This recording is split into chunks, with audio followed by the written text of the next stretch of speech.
What's going on, everybody? Gerald Donaire here once again with the Iron Sharpens Iron real estate YouTube channel. And as you know, we're sharing our journey of building our business to generate multiple six figures.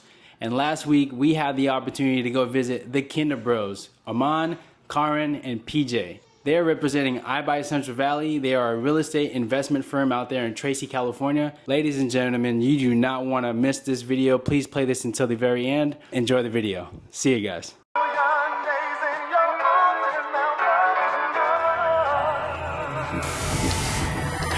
Go crazy.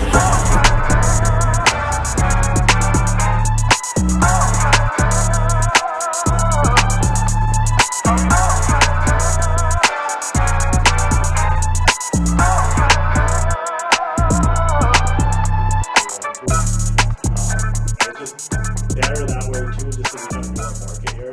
Yeah. And it's good to do out of state where the grass always green on the other side. You go to like Kansas, it might be easier to get a deal with like 5K assignments, 10K assignments. Small risk. You know what I mean? 12K assignments, right? Yeah. Out here you deal with a little bit, more troublesome properties or tenants or that type of stuff, but you're looking at like 25, 30, 35K assignments, Right. Your dollar goes a bit further. So it's like a double-edged sword, but we kind of just like the market here. We kind of, Gutton's kind of found like the right buyers who kind of know what they want to buy. So I remember before we used to just about a deal, it's like we were at the mercy of two buyers. One was interested and the other one was not even a real buyer.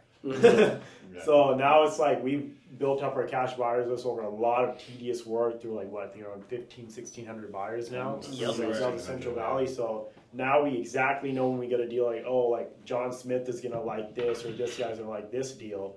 So we can just kind of mix and match. I think today we had like our fastest assignment. I think within like 10 minutes we signed the deal. Like, we just exactly knew. That has to be a record breaking. Record. World record. If only they all go that way. But that's going to be the clickbait. Just 10 times. And we were doing good, I would say like the first 2 to 3 months. And then we started seeing a decline where our cost per deal was going up like $6-7 grand. So we ended up cutting it off. I think it's been like 2 months. I think we were right under a 3x return. We're like 2.7 or something. So it wasn't doing bad. I think one thing I was talking to my acquisition guy that's still like, in wholesaling, you always think about doing different marketing things, but at the end of the day, your demographic is 55, 65 plus. Those type of people, they still like those old school tactics. We went back to all our deals. I think very rarely it's like a young person like inherited the property or something like that. We were just talking about this yesterday. Exactly. Usually elderly people, what do they like? They like the old school, normal looking market. Checking their direct mail, checking their mail, right? They don't like all the techie. You can be technical and techie on like the operations side or on the dispo side. Maybe when you send them a DocuSign. Exactly. Even DocuSign, like some of them will be like, I have a flip phone. Right? It's like, you know what I mean? Things of that nature. So I think it's just very important understanding your demographic, your group of people, and like really catering towards it. It's like they. I feel like it can also be like the fact that it's like tangible versus like you have to like go online, like maybe out of your way to type it, whatever. But something's like coming to you, it's in your face. You already know like the opportunities there. Right. And then you can just kind of act on it from there. And even with PPC, and that's something we noticed too, is like it's always been a younger crowd. Like our very first PPC deal, it was someone in his 30s. They were getting a divorce. They mutually agreed that they wanted to sell the property, right? So it was like a son or daughter reaching out for their mother or something. Right? And another thing too is like asset. People, I don't know how many people like, hey, Paul, I had your postcard in my drawer for 6 months. I mean, like I just happened to come across it and like I want to call you. So people will hold on to these cards for a while. You know what I mean? So because we were doing outbound, I think we were doing like 10,000 calls a month without much luck. And so as a necessity, we tried PPC and nationwide has its challenges, and then so we had to pivot. We had to learn Novation to like capitalize or monetize and try to beat at least half the wholesalers out there. So for us, we did it as like a necessity, and so far it's working okay. Obviously, if we're gonna try to scale to this point, I don't know how consistent or how much more we could ramp it up. We do have to be cautious about the creative. People get burned out. You got to create new creative. So that's the difficult thing that we're going through right now. Like for you guys, for it to, your ad spend to go up 6-7 months, I hear people's ad spend goes up like after 2 to 3 months. Were you guys doing your own PPC at the time, or were you guys just doing agency? We used an agency. They're based out of San Diego. Gotcha. Okay. Yeah. So I don't know how much we were paying. I think it was like a little over like probably 1,800 or not 2,500 with the 2,500. What was their fee or service fee? The service fee. And then plus your ad spend. Yeah, we were spending. I think it started was 10. We all went all to 15K in one. Like yeah, and we went to 15K. Yeah. Okay. Because what is it? Diminishing returns at a certain point, like a market, like if a lot of people are doing a lot of ad spend in PPC, there's only so many motivated sellers. You could spend $100,000 in PPC, but if the amount of motivated sellers isn't there, it doesn't matter how much you really spend. It becomes saturated. It's all dependent on traffic. Traffic. Because we talk to a lot of the other top dogs out here who do PPC, and I have conversations all the time, like, hey man, how's it going with the PPC budget? Mm-hmm. And they're like saying things like, oh, like we're getting a lot of fake leads, or you know, you probably dealt with this. I got bent over the other day. People who never submitted a lead, or you're getting a lead from Sweden or something. Yeah. You know what I mean? So it's like, so a lot of those, or you know, other competitors messing with your website and stuff like that. So we're like, you know what, like at least with direct mail, we have a little bit more control. It's actually going to their mailing address. Yeah. Whether they call us and cuss us out, that's their choice. But you know, we tried. Like, bro, we've done every cold calling in California after the TCPA guidelines. Yeah. It's tough, man. Everyone's opting in for DNC, and I just feel like cold calling doesn't work the same in Cali. I know guys in North Carolina and Florida killing it. They're killing it in cold calling. But for us, it just didn't really work. We saw lead conversion cycles like 9 months. Really? Right, on average. Oh, right. That's normal, I think, for cold calling, but at the same time, for example, I think our first year in, obviously we didn't have crazy amount of money, but we spent for that entire first year, and we were only doing cold calling, I think 30 or 35 grand on everything. On just Skip Tracy? Oh no, just the whole operation. To do cold calling specifically, and we only got 2 deals out of it. Dang. Right. Yeah. So yeah, we're dealing with that now. We still have it on, but we're not doing the bulk cold calling method. That's good. Yeah, more so just your niche sequential. Yeah, that's good. And where are you guys getting your list from? Probate dailies and just straight from the county. Okay, nice. Courts, nice. Yeah. Your typical probate deal it's not gonna close up until 180 days or more. Yeah. So it's and sometimes they won't even you'll be in it with these people. We have that one guy named Bill. This one guy we have from Modesto, and probate and everything, and we're trying to help him out and everything. And then when it comes to the end of it, he can't even sell the property. So those things happen, right? You're into this. We even got our attorney involved. We're paying attorney fees, and then. But it's just nature of the business, right? Yeah. You can't really do much at that point. So. Yeah. The way I have it set up is we're obviously doing the Facebook ad spend, so that's more so just the bread and butter with wholesale operation. But when it comes to actually taking down property in our backyard, we find it more helpful to just target the probates and pre-foreclosures, because it's you're in it for the long run. You've gained a friend, and you're pretty much invested in you. Yeah. How are you guys able to, I guess, segregate, or how you guys have multiple businesses and vertically integrate with each other? Us being we're wholesalers, plus we also buy. How have you guys been able to do that for yours? I think the biggest thing, I'll just speak for myself. They can speak for their own self. We do a lot of businesses together, right? We have this, we're family. Our dads were in this since the beginning. So naturally, it was very natural for us, share bank accounts, share cars, share a bunch of other things. So when we got into this business, we're hey, this is our bread and butter business. And we have some development business together. My cousin does the Amazon stuff. You can touch upon that. So we just have a common understanding, as long as the job gets done, you can go handle whatever you need to handle outside of that.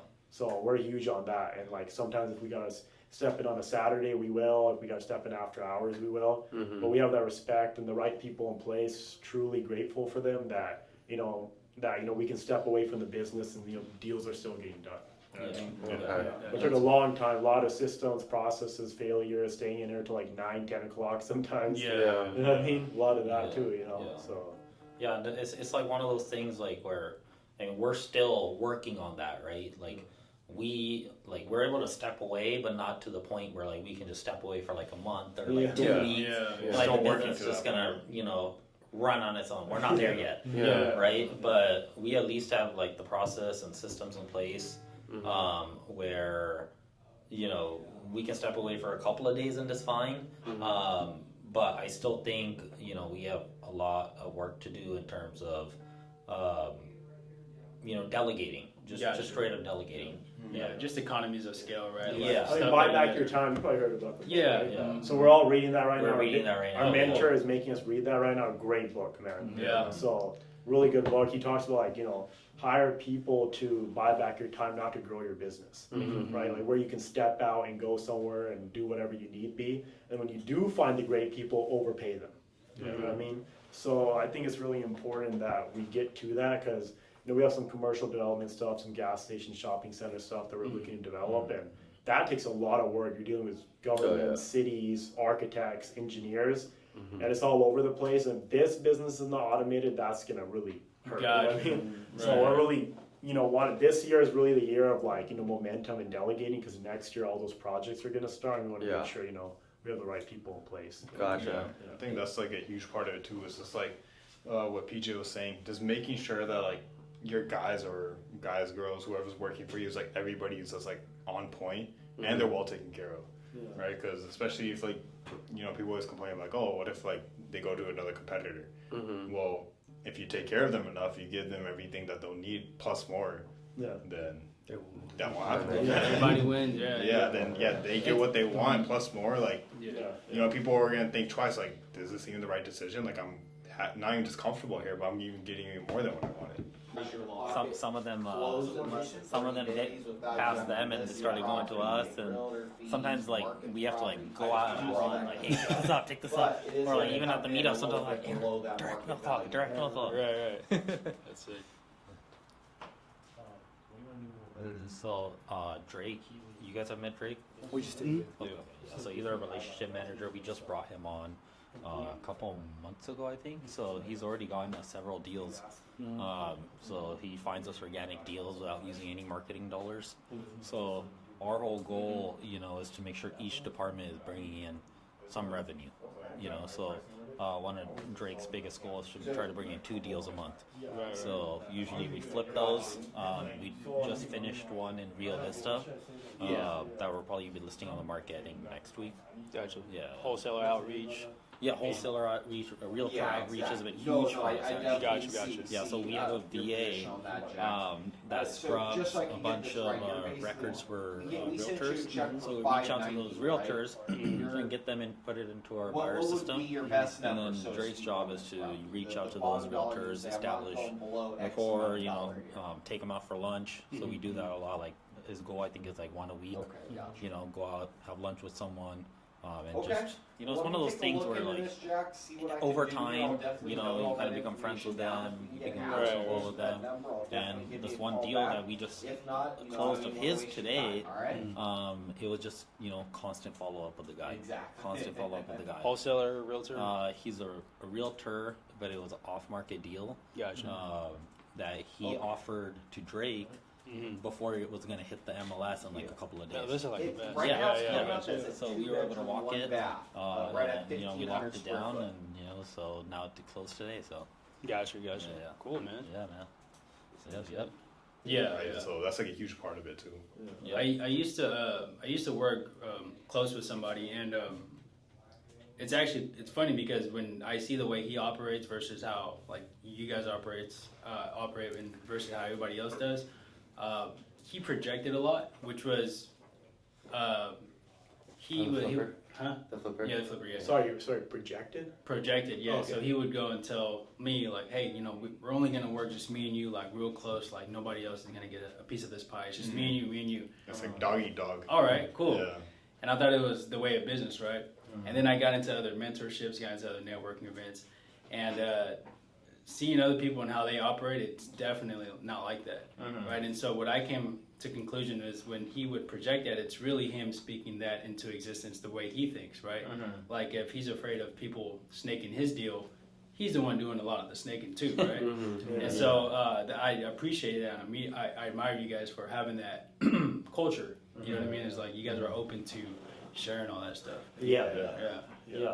I think, you know, with us, like, we're all about like communication, because at the end of the day, like, we have so much stuff going on outside of just this business too. So without communication, we just be butting heads all day.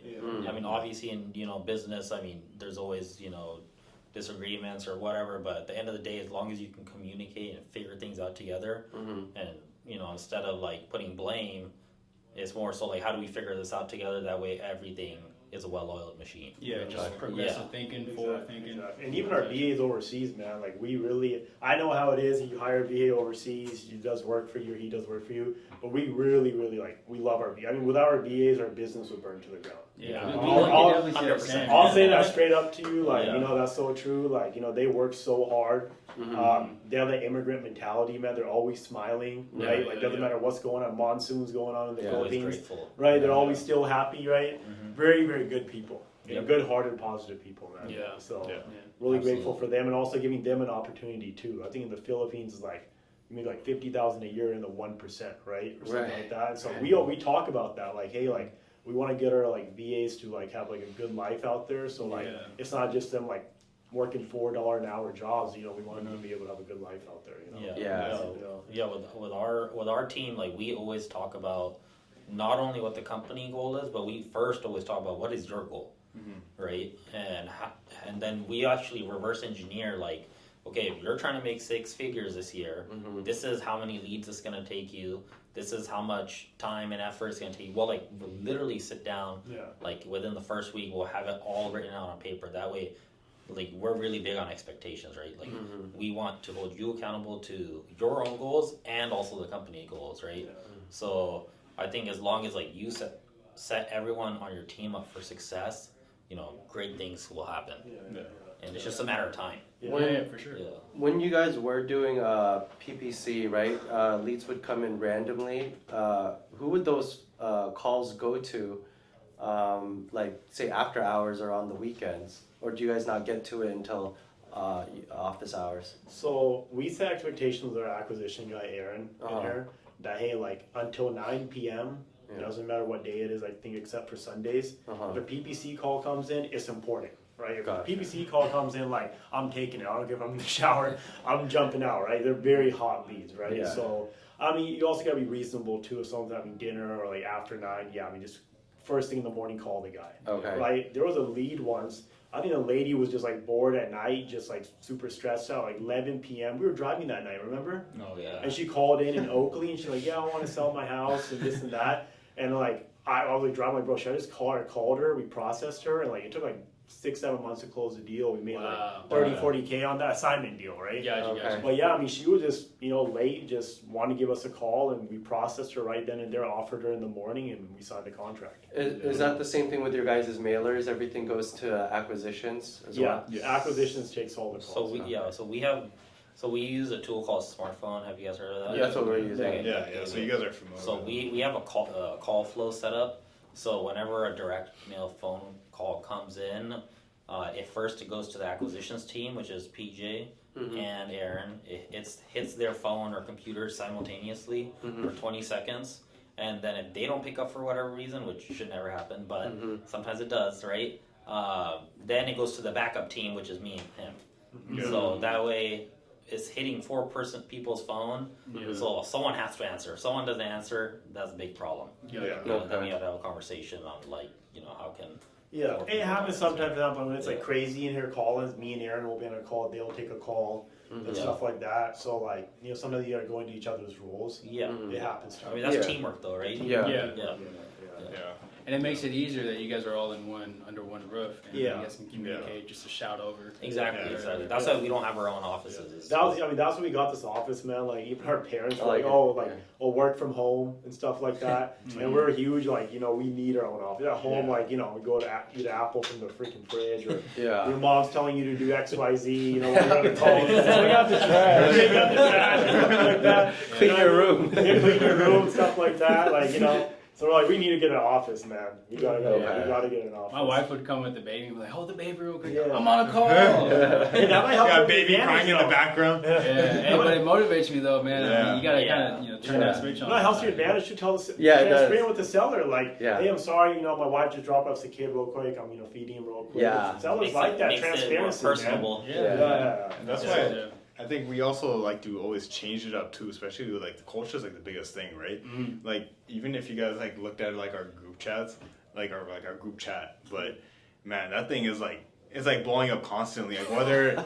it might just be like, hey, like a DM call just came in. By the way, the guy said like do not mail me or whatever it is. But if nobody picks up the call, then it's like, hey, what's going on? Like is something going wrong? Or if we get cussed out super bad, we'll talk about it. Yeah, it's like you gotta make light of the situation, right? Yeah. That's like the best part of it is that like even like like you're saying like somebody's cussing you out over the phone. It's like even this morning I had this guy like call me. He was like oh, why the fuck do you pick up the phone, you asshole? I was like you called me. Some guy just listens through voicemail. Yeah, and then I was like, all right, man, have a good day. I got off the phone, I was talking to my guy about it, and we were just like sitting there laughing about it. Yeah. I feel like moments like that is like makes it like fun. Yeah, you So have you to. can enjoy like the process with the team. We always say if you haven't gotten an FU for the day, you're not making enough calls. There you go. That's like our biggest KPI. I know there's one KPI where someone's like, if you haven't gotten sued yet, you're not doing enough business. I mean, make light of it, I guess. You're not doing enough business. Yeah. That's right. Well, you know what I can appreciate with you guys is like it starts from the top down, right? And so with this culture, like you guys, it shows here in the office, and it even shows in the community, right? Like when you guys throw the IBuyCentralValley events. How is that? Like, what changes have you guys had in your success with business since throwing those events? Yeah, I mean, I'll just kind of start here. I think the biggest thing is like it's really helped. One with branding, people know who we are, and credibility, right? That's huge, of course. And I also think the other biggest thing is like helping out on the dispo department. We bring in a lot more buyers who are looking for their first opportunity to do a flip, or wholesalers who are trying to work with us in JV deals. There's that. There's actually one person, I think, right? We're helping her do her first flip. Yeah. Cool. Yeah. So we just assigned a deal over to her. I think like a couple of days back, and I think that was through our meetup, right? Yeah, kind of through one of our personal connects. Yeah. Okay. That could be a whole nother business venture right there for you guys, right? Right. Yeah. I think a thing to look at with that in mind, there's a bunch of groups. I'm in one that is for, just to back up a little bit, one of my goals is to keep acquiring multifamily. So Nice. the group I'm in is all about acquiring and rehabbing real estate for buy and hold. Okay. Those people are totally, or most of them in the group I'm in, the concept of wholesaling and wholesalers is totally foreign to them. Yeah. Oh, wow. So that's a market to tap into. Oh, just of like course, yeah. I'm gonna hand you guys deals. Uh-huh. Yeah. I'm gonna hand you these opportunities because otherwise, what they're doing is what they're looking on the MLS. They're just they're getting a realtor. They're doing things fairly conventional. Yeah, and doing a lot themselves. But I think for groups like ours to step up with groups like that, they'll be chomping at the bit because they want to spend money because they're trying to invest and build legacy legacy wealth. So. Yeah. I think one of my favorite things about the meetups are being able to meet people who are like just getting into it and they don't really know what wholesaling or flipping is. Because I remember, and this was not even that long ago, just a couple of years ago, where I was always under the impression of like, oh, if you do real estate, you're probably an agent. You list stuff on the MLS and you put in offers and you pay commissions. Yeah, and the that's most it. typical way. And then we kind of got into the business, together, and I learned there's like so many different avenues of real estate. Yeah. Right. So just being able to share that knowledge with these people, and when you're up on stage and you're explaining things, it's just like wow, like there's so much more to it. Right. So I think being able to spread that knowledge and expose people to the potential that real estate has, I think that's my favorite part probably. I kind of want to tear this whole wall down, honestly, just to make it like one huge office. But we're thinking about like eventually kind of congregating over here. Yeah. Our TC's over here, Isha. So Isha, when did you join us? Yeah, like a month ago. So, Say hi. She like needs her own privacy. yeah, she has her own privacy because she doesn't like us, talking shit for no reason out here. But yeah, she joined us like about a month ago, and I handed off my TC role to her. Sick, yeah. So now just head of operations, kind of like you, and marketing. Gotcha. Yep. I'll hop on Mike. This guy, his parents passed away here. He's going through probate. Probate ends at the end of November. Okay. We got an ARV right at like 500, maybe even a little bit higher. He's only asking 360. His name is Mike. 360. What are the parents on tag? It's his brother. Yeah. What are the repairs rates? I'm gonna go ahead and ask you guys the golden question. What's the next years or next couple months looking like with the changes in the real estate market for you guys in the business? I'll let you touch on that. Yeah, I think the biggest thing we're seeing, man, is that the new buyer commission law that came out. You guys know that one, buyer agent. I was just in the NARS? today. Yeah, NAR. Yeah. That doesn't really affect us all that much, but it is going to affect the market a little bit, especially because now buyer agents got to fight for their commission, right? At the end of the day, I mean, it is what it is. Listing agents are going to still give their commission if need be, but now more so you can't advertise it anywhere. Not on MLS, not anywhere. That, and then the new flipper law that came out July 1st, basically saying that You gotta have a GC. GC, and you gotta say everything if it was done with permits or not. So I mean, even if you don't do everything with permits, you gotta really do a really, really good job, right? So I mean, which is fine. At the end of the day, you gotta adapt. Yeah. I can't tell you how many people will literally drop out of real estate just because of those two things. Right. When all you gotta do is just adapt a little bit. You Yeah. have the right systems and processes in place, and you can get it done. What we're seeing in the market right now when we're locking up deals is that like the market's really stagnant right now. Yeah. Things are not as moving as much as they were before. Things are still selling, but where something got 7, 8 offers, now they're getting 2 or 3 offers. So you gotta really do a good job. You gotta have a clean product, price to sell. Yep. Gotcha. So all we're doing, man, wholesaling, you just offer less. Where you were offering 230, now you're offering like 215. So, and what you were saying too, man, novations, we really want to learn that too, man. Yeah. I can't tell you how many leads we have where like they wanted a lower offer, it just wasn't a cash offer. Gotcha. Right, but for example, ARV's 300, a cash offer is at 190, but they wanted like 230, 225. That's the perfect novation. Yeah, that would be perfect. The perfect novation, Yeah. So we're really looking to the exit strategies right now. Okay. For the next coming year or two. Gotcha. Yep. Where are you kind of learning novations from? The Rainmaker. The long hair guy. Yeah. He's there. Yeah, him, Eric Brewer. A Yeah. couple of other guys, right? They're all doing it. A couple of them. Yeah. But hey, I mean, if you're down to JV on one of them, I'll give you guys the course as well. You Yeah. guys could learn it I'm too. down. Yeah, For the first absolutely. one. we Perfect. can- We were just talking about that too. Yeah, we're trying to get into the creative side because like he was saying, like I'm pretty sure in our CRM we got a pretty nice chunk of deals in there still. Right. I got one in Manteca right now. Actually, I went to go see it yesterday. It's a 3-1, 1,100 square feet. It's like a cosmetic rehab. Yeah. The guy is at 295. ARV, if it was completely done up, is 400. Oh yeah, that would definitely fit. Yeah, That but would- a cash offer wise, we'd have to be somewhere like 270, 275. Yeah. But it'd be a perfect. You even tell me, hey, I'll offer you 310, but you gotta allow me to do XYZ. Yeah. Exactly.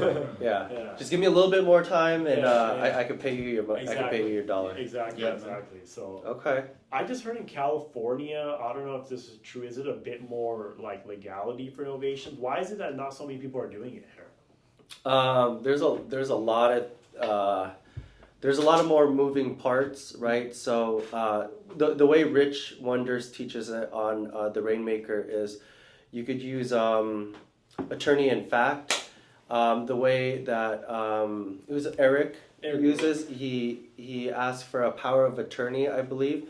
So that's going to be the most difficult thing to get a seller to do because when they see that, they Get just scared. they get scared, right? Yeah. Seeing those words. I've honestly been very surprised that people are getting those things signed. I'm like, attorney in fact, taking rights over your property. Yeah. When you look at it in paper, it looks very, It looks scary, Scary, right? yeah. You got to sell the sizzle, right? Like when you're selling Hawaii, right? You sell the paradise. Yeah. You don't talk to them, or you don't tell them about. Well, you do, but you sell the sizzle, and then they have to go to the airport. They have to wait in check-ins, right? So you want to sell the sizzle. So same thing with this. You want to pitch them like, hey, we can offer you more money, right? And then once you're actually going through the contract, then that's where. So you want to get the objections first. Yeah. And then once you're going through the contract, it should go smoothly. I also heard that you need to start with a cash offer, right? Yeah. Like build rapport. You can't just straight go into like a novation offer, right? Probably Yeah. super scammy. Yeah, super. otherwise. Yeah. I think But then the cash offer would get canceled out. And Cancel. you qualify them for the Yeah. next Like, program. hey, we That have makes this them feel relieved. Like, oh, Exactly. cool, great, right. Like, hey, we have this white glove experience there. Yeah, there you That's go. what Rich was Exactly. doing. Yeah. Yeah, where we can kind of do it. If you want more money, give me time. Right? Yeah. It's like it's like what Jose Andres says. It's like a separate program. Separate program, right? Mhm. Yeah, it's like a different experience. Mhm. It's like what you're saying. Like for Hawaii, it's like you got like different avenues of like explaining it. Still explain everything you need to explain, but like the way you go about it's different. Yeah, the way you go about it is different. Yeah, you want to share the sizzle. Yeah. Yeah. Yeah. No, definitely, man. Maybe we can do like a deal or two. Okay. Show us how it's done. Yeah. I think that one would be perfect, honestly. Oh yeah. Yeah. We have a bunch of videos. I think so yesterday we had one, and it went from, maybe you can explain it better, the Texas. Yeah. So we had a Texas deal. ARV is 450. My ARV was 375. They got 350. Seller wanted 250 for it. Obviously, that wouldn't work as a wholesale, but it's pretty much turnkey. The only thing is there needs to be a bathroom renovation. I pitched a novation to him, and he was okay with that. But the only concern was the timeline, which was 60 days. He was trying to get it by the 28th of this month because he has another property for sale, or that he's going to buy, and wanted to use this proceeds for that property. So after digging in a little bit deeper, we find out that he just needs $30K now. And so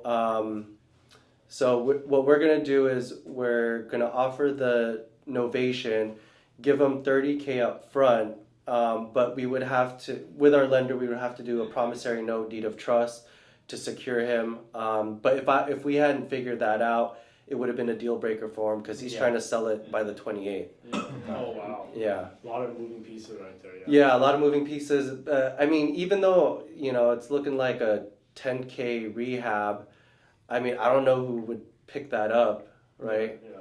I know for novations too, you kind of have to kind of list them under where all the other comps are too a little bit too, right? Can you do like an ads as listing? Correct. Right? Yeah. You gotta do it as is, and then you gotta find it. You gotta interview agents and find an agent that's comfortable, right? Understands it too. Yeah. Not even understand it, but that doesn't get spooked. Yeah. I had a deal in Pope Valley. It was back in. Where's Pope Valley? Pope Valley is like north of Santa Rosa. Oh wow. Okay. So Yeah. there. So once I figured out like Rich and the Rainmaker, he has this, you JV with them, right? They'll give you 40%, they'll do everything. So I gave him the Pope Valley deal back in March. And then I see a video of Rich, and he's talking about the Pope Valley deal. I'm like, oh, that's my deal. I'm JVing with them. So he's on live, and he's saying that the agent that they're working with was withholding listings, right? But before they knew that the agent was withholding listings, all the offers were coming in lower. The agent happens to be the highest offer. So we went with the agent. Agent says, we'll use my title company. We said, cool, just as long as they know how to deal with the paperwork.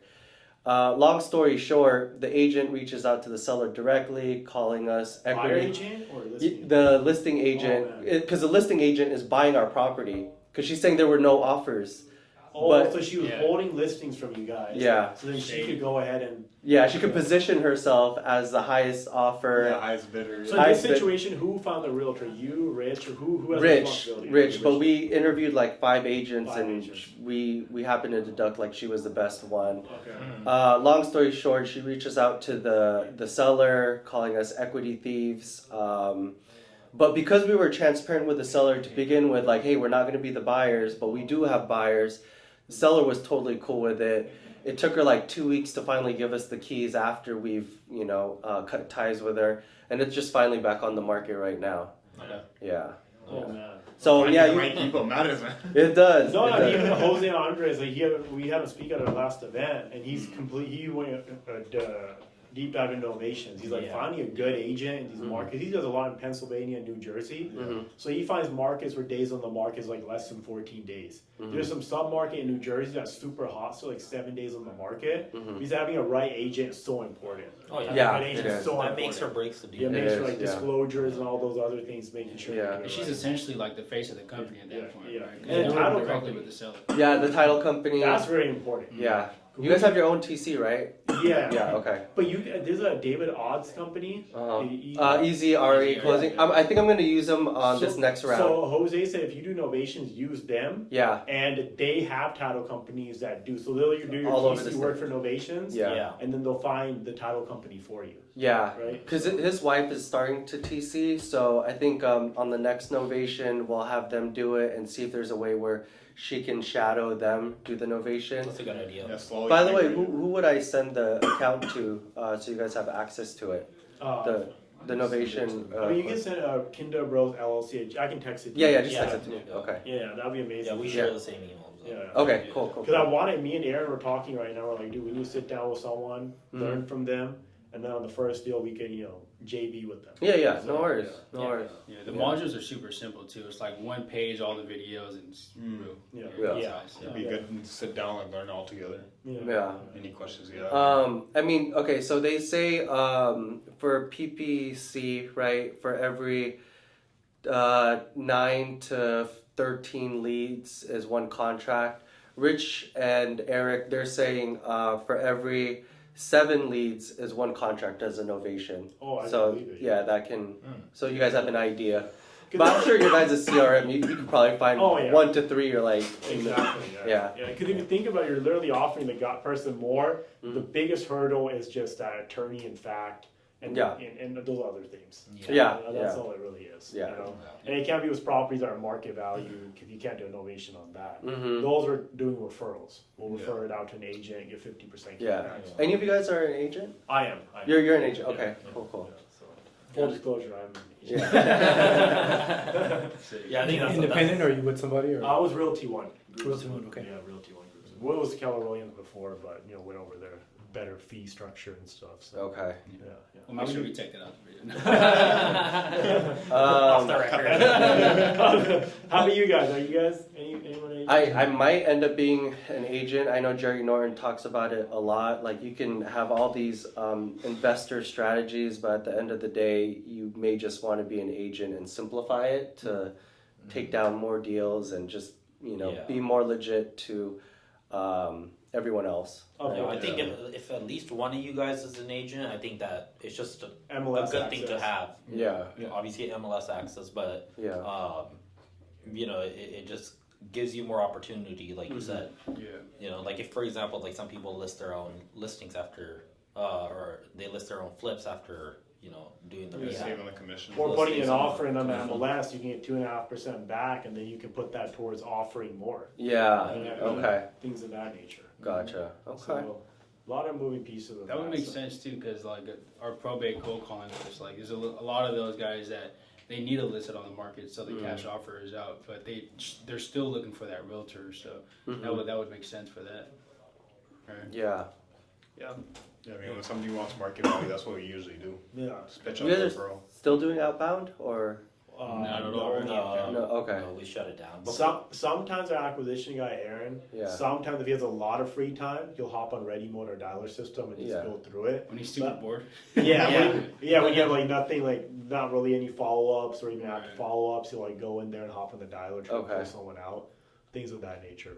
Okay. Yeah, but we completely shut it down. There was a time where, it was like a couple of months ago, we decided, hey, let's just try out like a part-time cold caller just to see if there's any traction. At least we'll have some lead flow. You know what I mean? But it was just so many like BS leads. Yeah. It was just like it doesn't make sense, so you just shut it off. I think we had almost like an almost lead. Like one. Yeah. Out of the couple months. We're A/B testing something right now. We're doing a lot of probates, and we met this fiduciary bill administrator. He's been doing probates for 40 years. So the moment we get a probate and they tell us they just started, we'll immediately get them to bill, which helps us build rapport because now we have a professional working on it. He's cheaper, right? He's helping them go through the process. He's an agent too. Yeah, he's an agent too. So he's not an attorney, but he knows. He can take people through the probate process. Yeah, he has all the documents, the paperwork. Okay. So instead of them paying, I don't know, $3,000 to $5,000, he charges like $1,500. Yeah. Oh wow. For example. Very similar to how you guys get your transaction, or is it title rep? Go call the seller and makes you guys seem more legitimate. Yeah, we're doing that same thing. Oh, that's good. Yeah. Perfect. Yeah. You guys tell me how they do that. Oh yeah, so I was explaining to Darren that you guys get your title company to call the seller sometimes to make you seem more like, oh, these guys are serious about buying. Like, could you explain a little bit about that? Yeah, I mean that's kind of. In the sense like explaining to the sellers about the title process. No, I think the last meetup you guys say that you guys get your title company involved to call the seller For to make you that much more yeah, credibility. exactly. Yeah. So I always tell Aaron, there are all these different personalities, right? You have a technical personality, a social personality, right? An analytical personality. So, the people who have that technical analytical personality, you want like forms of credibility, right? Yeah. So I'll tell them like, hey John, do you understand the process? They're like, well, how do I get my funds wired? How do I do this? How do I do this? I'm like, hey, Carolyn, she's a sweetheart. She's our title company, our title officer. Please reach out to her or she'll reach out to you. She'll introduce herself just to let you know what it's like to work with us. And you can ask her as well, has Paul done any deals? She can vouch for us. And she can send you the last 3 deals we've done. So she'll send them addresses. Yeah. To really give that full credibility, it's kind of like our escrow officer became this like kind of closer for us. Some deals, she's like closer. Credibility. How'd you guys come up with that idea? What made you guys come up with that idea? I learned this a couple years back from like some random mass like group I went to, and they were just talking about how they have their escrow officers like in chain of command in closing the deal for you. So you know what I mean? So it's very important, Yeah. I mean, the escrow officer will be like, hey, I've done like 45, 50 deals for them. I mean, they actually do this, the ins and outs of this, and then it makes those technical and analytical personality types, especially Bay Area people, really trust you. Yeah, and having a credibility package is very important. Yeah, we have something we don't have. We have one. We can send it out to you guys. You can change the logo on it. Yeah, that'd be awesome. Yeah, it's kind of saying what it's like to work with us, how a cash offer works, and all those things. Because then you'll stand out from like everybody out who's just kind of throwing out offers. Yeah, that's saved us a couple deals for sure. Yeah, if you ever go in person, just print it out, take it with you, and just hand it to them. I'm gonna take that. Yeah. I think this is a lead. Yeah, we've gone probably 12, 13 call-ins. Yeah, we keep getting call-ins. I keep looking at like, do I hear Aaron over there picking them up? If that's been down the whole time, he's just going at it. Today's, we drop on Mondays, so today is usually like the busy Yeah, sorry guys, I got a lead. Yeah, go for it, bro. Handle it. Lead's calling. Lock it down, lock it down. Money calls, bullshit walks. Cool. Hey, you guys, I appreciate all this, man. For bringing us over and showing us the office. I kind of want to do like a quick